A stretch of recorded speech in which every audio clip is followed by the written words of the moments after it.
Olá meninas, voltei, desculpa, tive um contratempo, mas eu queria falar com vocês sobre a monitorização, que a gente estava conversando, e inclusive foi um assunto polêmico lá na disciplina de clínica cirúrgica, quando a gente falou das complicações no pós-operatório, né? A temperatura é trazida como um inimigo oculto, por quê? Justamente teve uma colega de vocês que citou que ela apresentou tremores exagerados, tremores, né?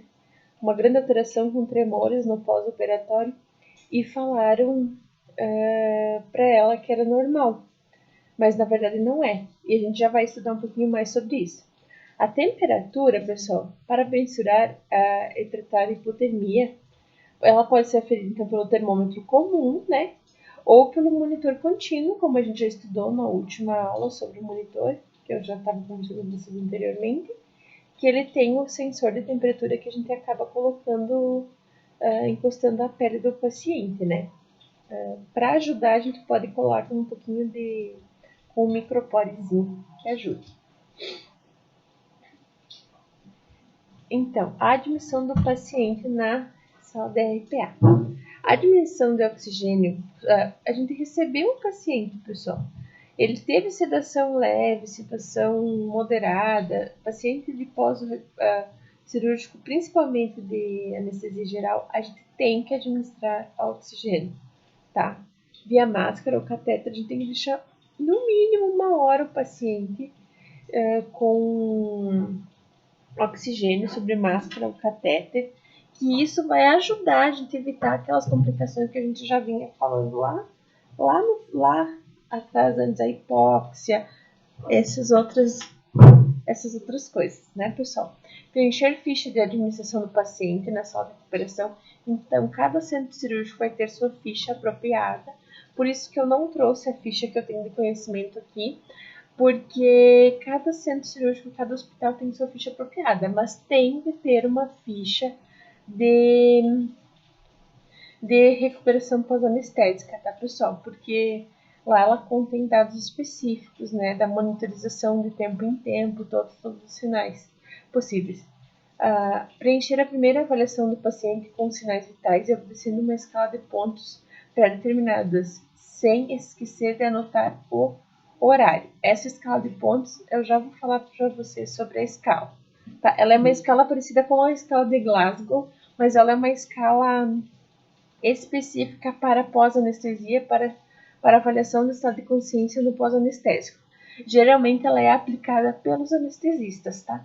Então a gente tem que receber o paciente, monitorar o paciente, administrar oxigênio, preencher as fichas, apapelado, fazer evolução, anotar sobre drenos, curativo, né? Tudo isso, ok?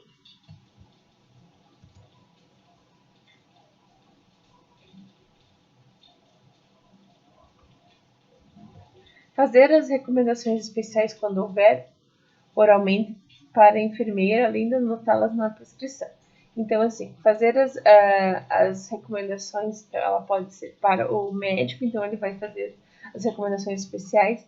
Algumas a gente vai orientar o paciente, dizer assim, calma, fulano e tal. Geralmente eles estão muito agitados, porque dá falta de ar, dá angústia, né? Senhor, se acalme, não mexa nisso, não mexa no seu acesso, não coloque a mão no curativo.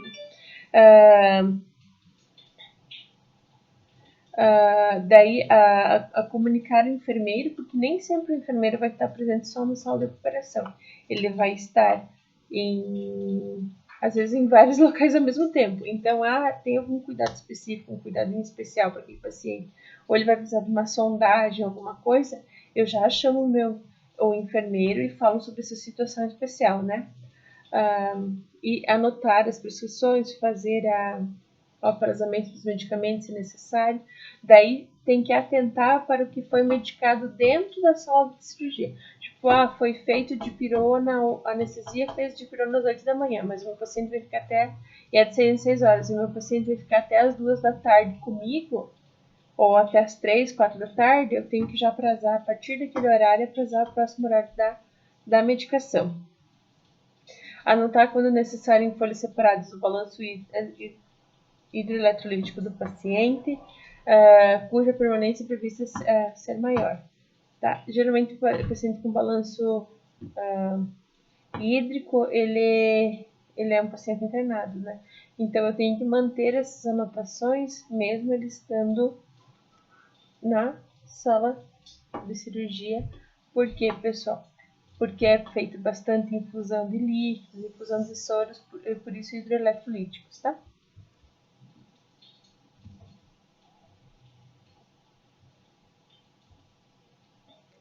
A monitorização hemodinâmica, pessoal. Então, a pressão arterial, medida intravenosa regular durante toda a permanência na sala de recuperação.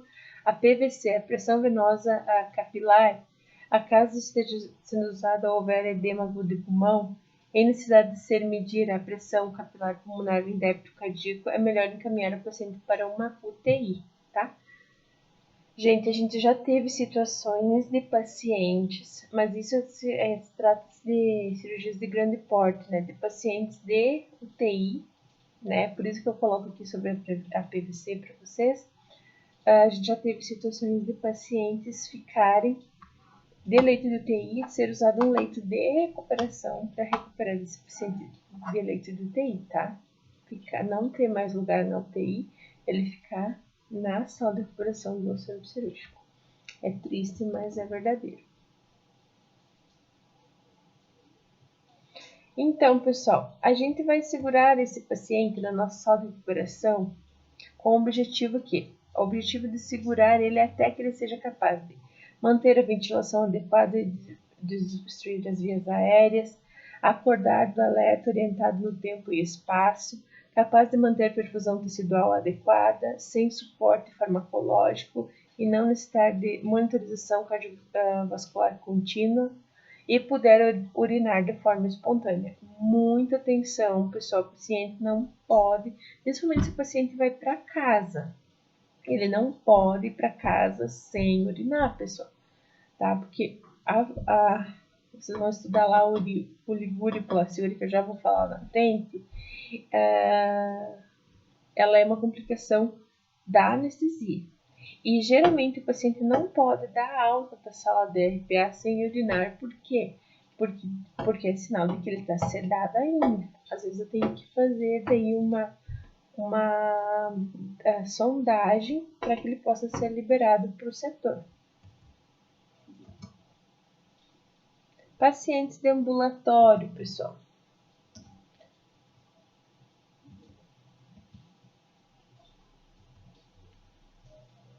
O paciente de ambulatório é aquele paciente que não vai, que é aquela cirurgia eletiva que faz o dia e vai para casa, que não vai para o setor.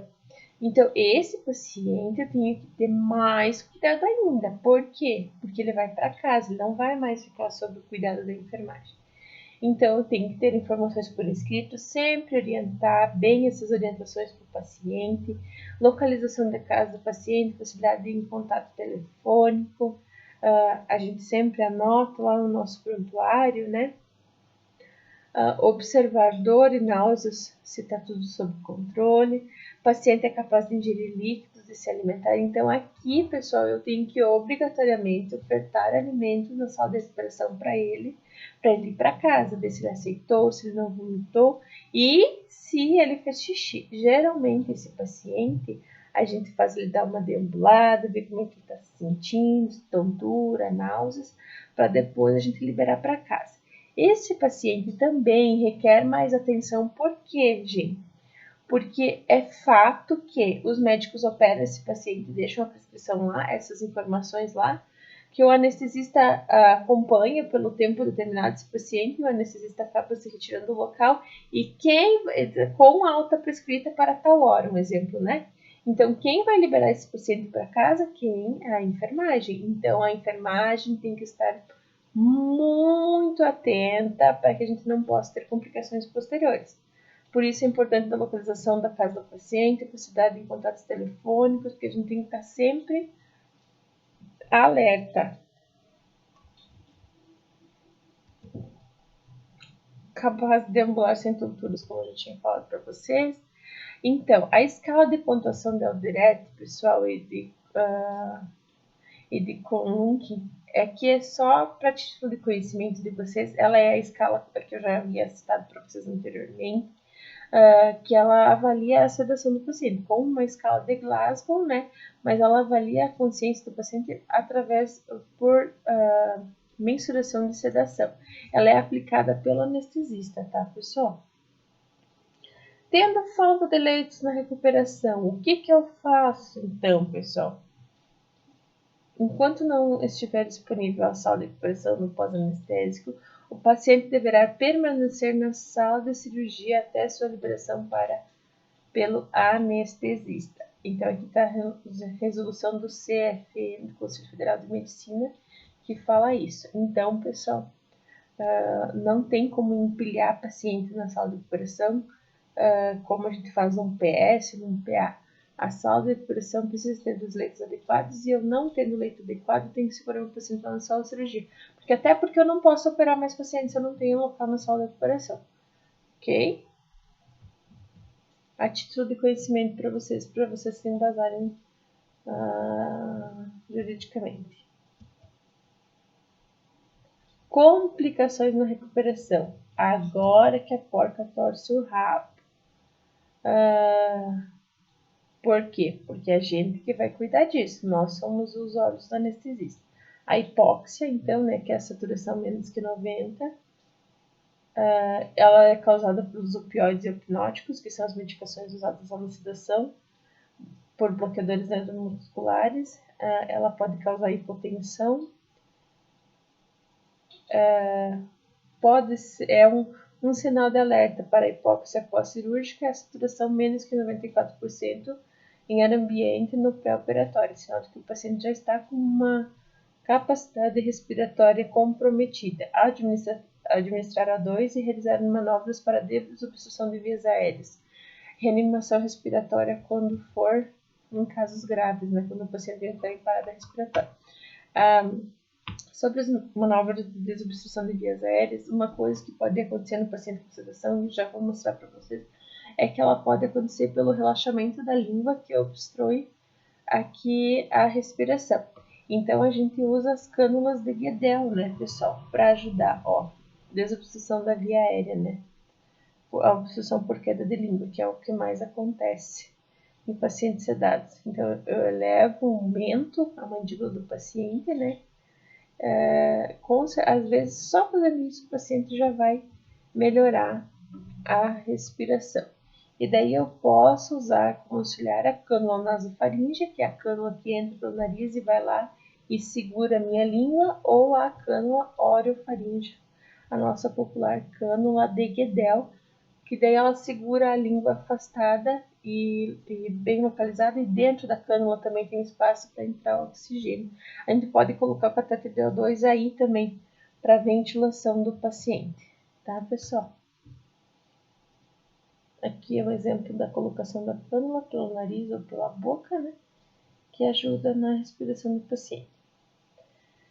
Tendo hipóxia do paciente, eu preciso, pessoal, selecionar a máscara facial do tamanho indicado para paciente, de preferência transparente, para que melhor se visualize qualquer regurgitação.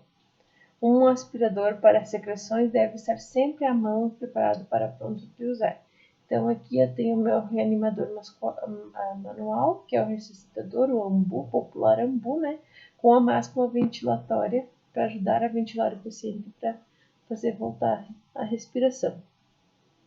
Na impossibilidade de se manter a saturação adequada, a presença de cianose, a ausência de expansão de caixa torácica, a dispensão gástrica, com a ventilação com a pressão positiva, voltando, na impossibilidade aqui, pessoal, então eu vou precisar o quê? Às vezes reentubar meu paciente, né? Manter uma via aérea PERV. Vou usar do meu reanimador manual. E às vezes vai ser necessária uma nova intubação. Complicações na RPA. Seguindo, pessoal. Laringoespasmos. Estreitamento da laringe devido a traumas, estímulos diretos e presença de secreções. O laringoespasmo ele é normal por causa da intubação também, tá? Às vezes, pelo processo de intubação, depois pode fazer um espasmo da laringe.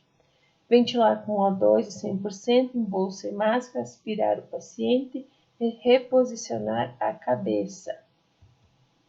Edema de traqueia, reconhecida pela presença de estertores durante a respiração. Causas de manipulação cirúrgica, pessoal. Aqui também, pessoal, uma observação importante do edema de traqueia é nas cirurgias de otorrinolaringologia, né? Porque acaba manipulando, dependendo uma amidalectomia, alguma coisa assim, né? Adenoidectomia, pressão exagerada do balonete, tração intravertida durante a cirurgia ou reação alérgica, que pode causar complicações também, cianose, hipóxia, como a gente já vinha falando. Hematoma de ferida cirúrgica. O tecido do pescoço frouxo e permite que a hematoma se espalhe rapidamente, obstruindo a drenagem linfática venosa, produzindo obstrução mecânica e dificuldade respiratória também pelo próprio hematoma. Paralisia de pregas vocais, sintomas de obstrução respiratória grave, e geralmente ela é causada pelo tubo, tá, pessoal?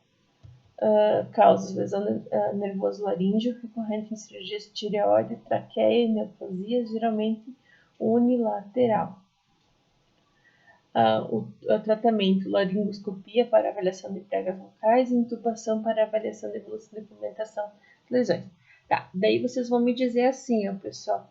Tá, mas esse tratamento é tratamento médico. Mas quem que vai providenciar o material para uma rápida intubação do paciente?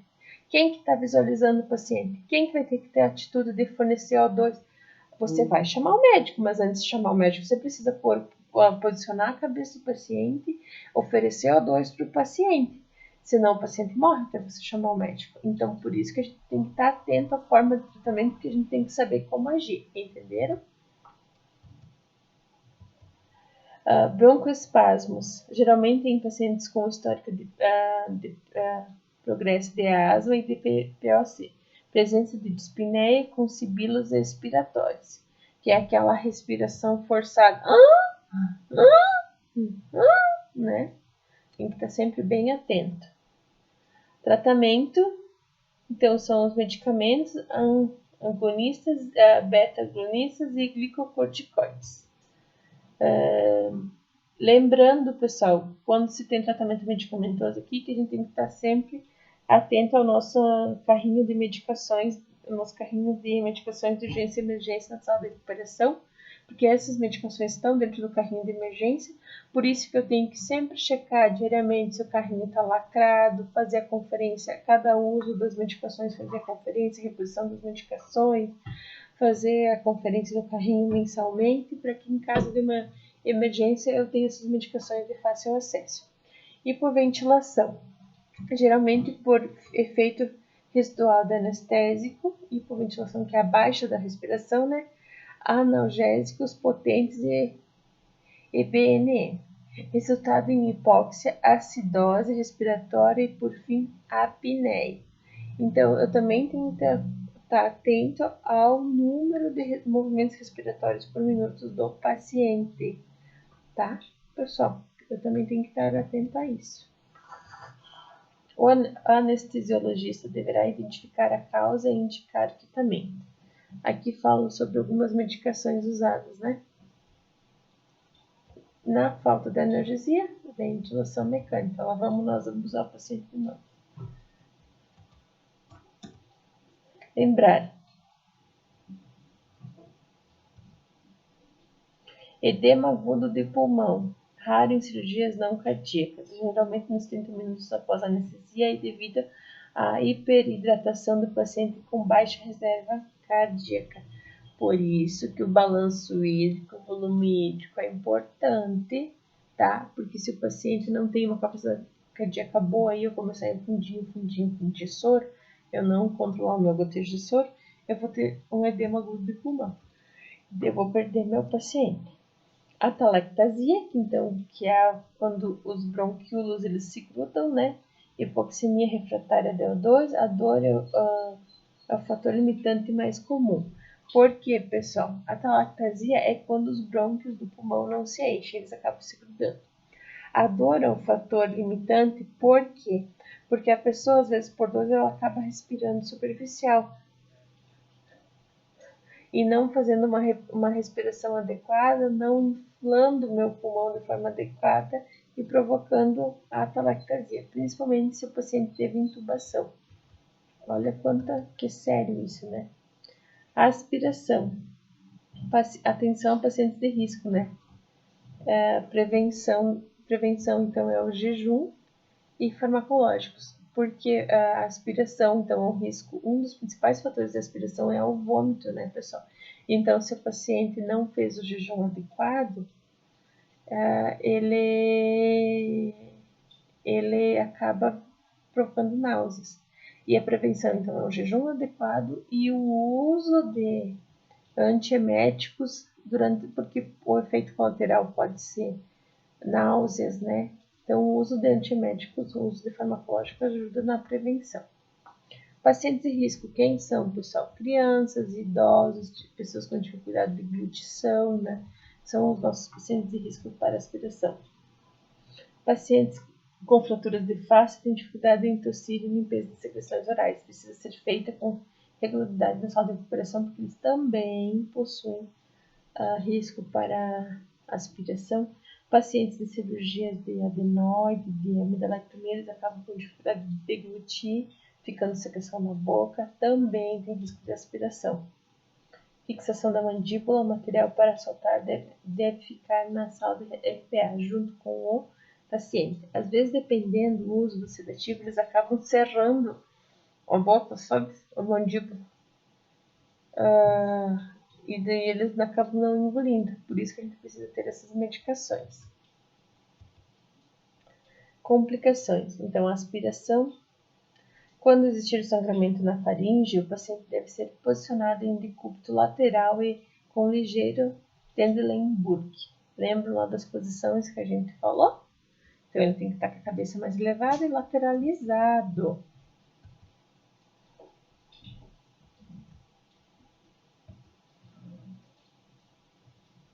Complicações cardiovasculares na RPA. Soma 19% das encontradas na sala de recuperação. Dessas, 70% são distúrbios de pressão arterial. Atenção à pressão arterial, sempre, né? Que a gente já conversou, já vem falando para vocês. Hipotensão arterial. Pode ser um sinal de premonitório de choque hipovolêmico. A gente já trabalhou sobre essas complicações, a gente já falou lá em clínica cirúrgica, né? Então, a hipotensão pode ser um sinal de choque, de hemorragia, né? Ou de uma sepse. Sinais: oligúria, alterações de estado mental, cianose, palidez e pele fria. Causas mais comuns em ordem de frequência: hipovolemia, vasodilatação, efeito residual dos anestésicos, diminuição do decúbito, deu um raio aqui, embolia pulmonar, pneumotórax e tamponamento cardíaco. Diminuição do DC aqui fica em dúvida, pessoal. Vou pesquisar para depois falar para vocês, tá?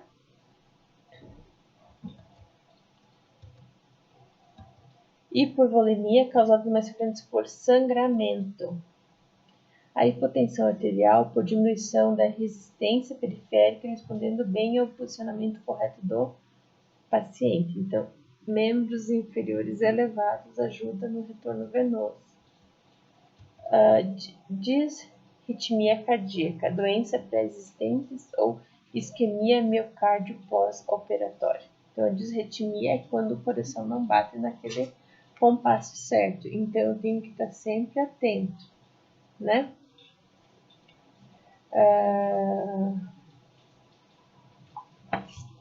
Sempre atento para estar falando para o médico. Evitar distúrbios hidroeletrolíticos, ácidos básicos da temperatura, do volume plasmático, dor, hipertensão, efeito anticolinesterástico. Neostigmina, esse é o medicamento, tá? Neostigmina é para evitar esses efeitos. Bradicardia, quando tratar a critério médico, como a gente falou, né? Hipertensão. Na RPA, causas mais comuns são dor e ansiedade. Atenção, pessoal. A hipertensão ela é causada por dor e ansiedade. Outros incluem hipercapnia, hipoxemia e distensão de bexiga. Então, pessoal, eu tenho que estar atento aqui. Um paciente está com a pressão alterada, tem que comunicar o médico anestesista? Tem. Mas eu tenho que questionar o meu paciente. Você está com dor? Está nervoso? Tenho que acalmar meu paciente. Se possível, a gente administra medicações para dor, se necessário. Veja se o paciente não precisa fazer xixi. Veja se o paciente não precisa ser sondado. Hipertensos, geralmente, eles fazem quadro, né, acima da habitual. Ou a gente acaba descobrindo uma hipertensão aí, né? Perguntar se está com dor, investigar se tomou seus antihipertensivos habitual. Os hipertensos, geralmente, eles acabam apresentando esse quadro de hipertensão no pós-operatório, e daí a gente vai investigar, eles acabaram, como a gente orienta o jejum, eles entendem que tudo é jejum, e não tomam nem os antihipertensivos. Daí a gente vai lá, medica, né, de forma regular, pá, o paciente se recupera.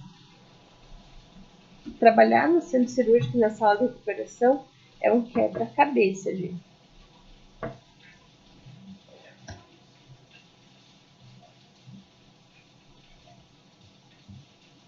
Oligúria, pessoal. Diurese menor que 0,5 ml por hora. O paciente pode ter complicações pré-renais, renais e pós-renal. Na RPA, geralmente pré-renal por hipovolemia.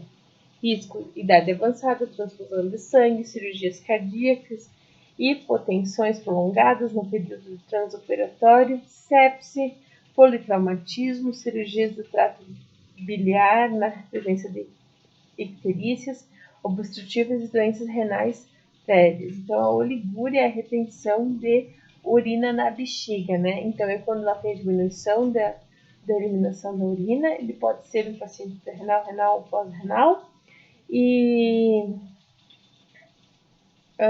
geralmente é causado pela hipervolemia, né? E eu tenho que estar atento, então, à eliminação da urina do paciente e ao edema.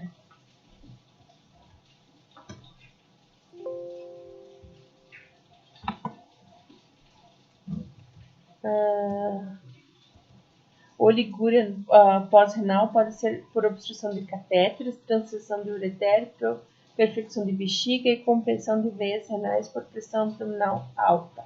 O uso rotineiro de diuréticos e desencalháveis, pois poderá piorar uma hipovolemia resistente e confundir o diagnóstico.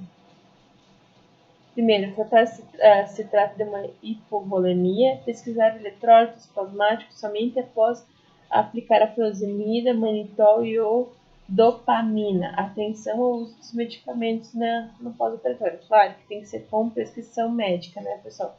Poliúria, por hidratação generosa, hiperglicemia, diuréticos no transoperatório, diabetes insípido, ou neurocirurgias. A poliúria também é uma complicação pós-operatória que a gente tem que estar atento a esse sinal no paciente. Pacientes com RTU, que é um tipo de cirurgia, a cirurgia de próstata, então tem que observar a coloração da diurese, se tem sangue na diurese, o que tem, né?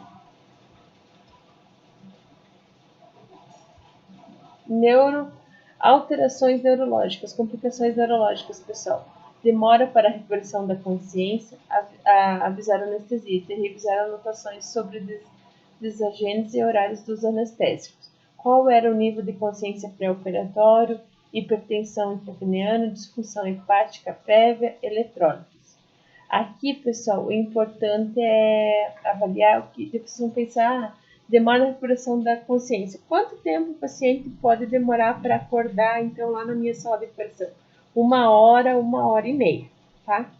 A partir disso, a gente tem que ficar em sinal de alerta para o paciente.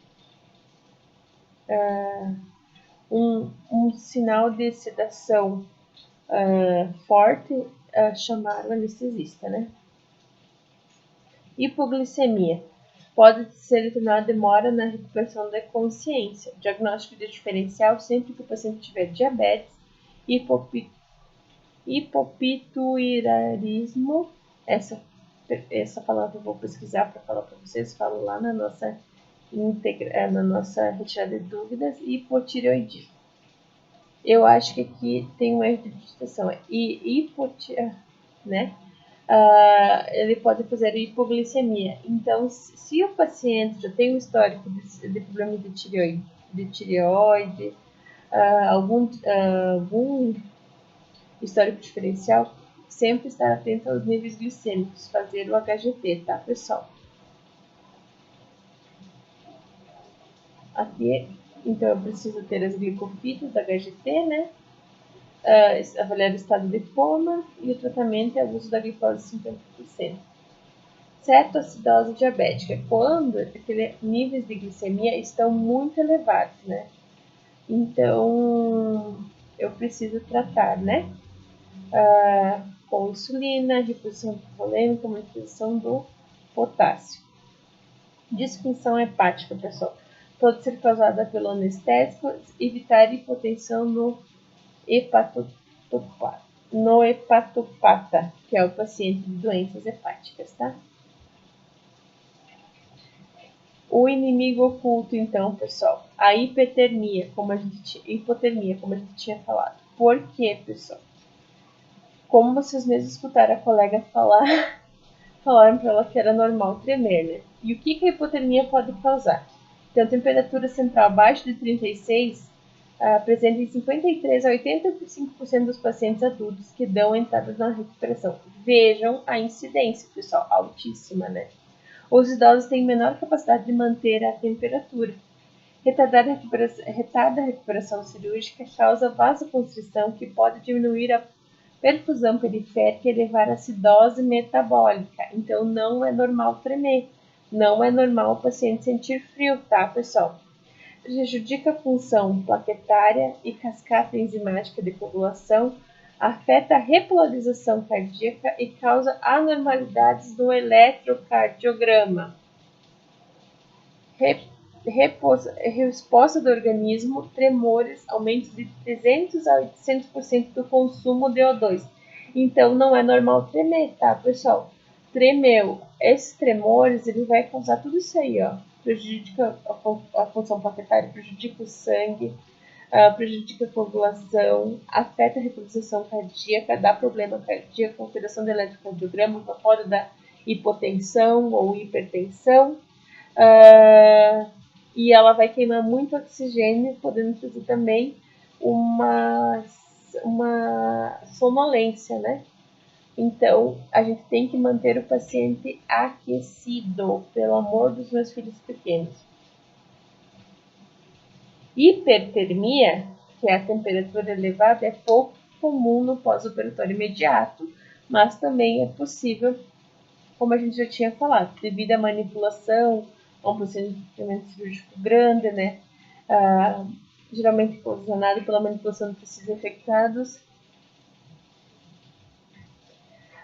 Causas menos frequentes incluem hipertermia maligna, intoxicação por atropina, aspiração de conteúdos gástricos, crise de hipertireoidismo e síndromes neuropáticas malignas. Então, eu também tenho que sempre estar atento à temperatura do meu paciente. O bisturi. Daí voltando, pessoal. O bisturi, aqui a gente já está chegando ao fim da nossa aula. Essa nossa aula ela é bem pesada, bem complexa mesmo, mas bem importante. O bisturi e a dor são inseparáveis em uma sala de cirurgia. O bisturi, né, ele é o objeto que realiza o corte, e ele causando o corte, ele não tem como não causar dor. Então, eles são coisas inseparáveis. Então, o que a gente quer trazer com essa frase para vocês, que é certeza que o paciente vai sentir dor. E o paciente sentindo dor, a gente pode ter N complicações, como a gente falou. Hipotermia, hipertensão, hipotensão, né? alterações cardíacas. Então a gente tem que estar atento a tudo isso. Uma adequada analgesia se inicia na sala cirúrgica e continua na sala de RPA.